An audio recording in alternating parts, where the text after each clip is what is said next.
আমরা এখানে রাষ্ট্র জায়গা থেকে কাউকে ছাত্র দল, ছাত্র শিবির, ছাত্র ফেডারেশন, বাম সংগঠন এইভাবে আমি ডিফার করে দেখতে চাই না।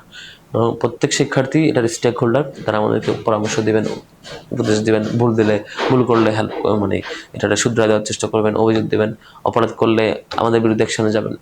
যখন যা করি শিক্ষার্থীদের কাজ, সেই জায়গা থেকে তা ছাত্র দলের ক্ষেত্রেও আমরা সেম আশা করি, তারাও ইউনিভার্সিটির শিক্ষার্থী, তা আমরা তাদের প্রতিনিধি যেহেতু এদের থেকে আমরা ভুল করলে আমাদের সহপাঠী হিসেবে, সহযোদ্ধা হিসেবে, বড় ভাই হিসেবে, ছোট ভাই হিসেবে যাদের জায়গা থেকে তিনি যেভাবে রোল প্লে করা দরকার সেভাবে করবেন, আমি এটা আশাবাদী আর কি। আমার কাছে মনে হয় যে ডাকসু নির্বাচনের রেজাল্ট অ্যানাউন্স হওয়ার পর থেকে ডাকসু নির্বাচনের পরবর্তী তফসিল ঘোষণার আগ পর্যন্ত মানে পুরো সময় জুড়ে প্রত্যেকের ডাকসুর স্টেক হোল্ডার। এখানে ছাত্র দলকে আপনি লোজার, অমুক লোজার, শিবির উইনার এইভাবে ডিফার করাটা ঠিক না, বরং নির্বাচিত প্রতিনিধিরা প্রত্যেকের প্রতিনিধি, আবার প্রত্যেক শিক্ষার্থী নির্বাচিত প্রতিনিধিকে কোয়েশ্চেন করতে পারবে। এটা সোজা হিসাব।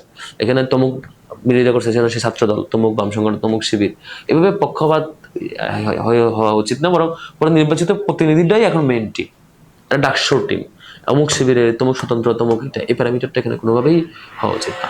আর অন্যদিকে যারা পরামর্শ বিরোধিতা করবেন, অভিযোগ দিবেন, তাদেরকে কে কোন দলের এই জাস্টিফিকেশনে যাওয়া উচিত না। তাদের থেকে দরদ দিয়ে বা মতামত দিয়ে, রাগ দেখিয়ে বা সাজেশন দিয়ে যে অ্যাপ্রোচে করুক না কেন, তাদের স্বাধীনতা সে করছে, কিন্তু আমাদের দিক থেকে আমাদের উচিত সবাইকে স্পেসটা দেওয়া, আর তাদের দিক থেকেও ওইভাবে চিন্তা করা।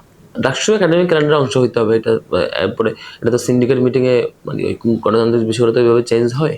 তো এই প্রসিডিউরটার অপেক্ষায় আছে আর কি। আমরা এটা যখনই সময়টা আসবে তখনই আমরা এটা কীভাবে পূর্ণাঙ্গভাবে একাডেমিক ক্যালেন্ডারের আওতায় নিয়ে আসা যায়, এবং পরের ডাকসু কবে হবে এখন শিক্ষার্থীদের ক্লিয়ার থাকবে, এটা নিয়ে আমরা কাজটা করছি।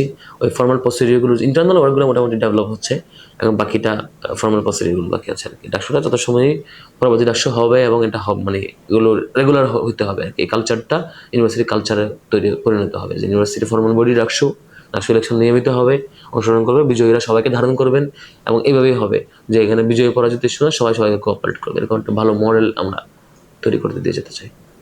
রাষ্ট্রীয় গঠনতন্ত্র অনেক জায়গায় চেঞ্জ করার জায়গা আছে, পরামর্শ এগুলো তো আস্তে আস্তে হবে, মাত্র তো সময় গিয়েছে।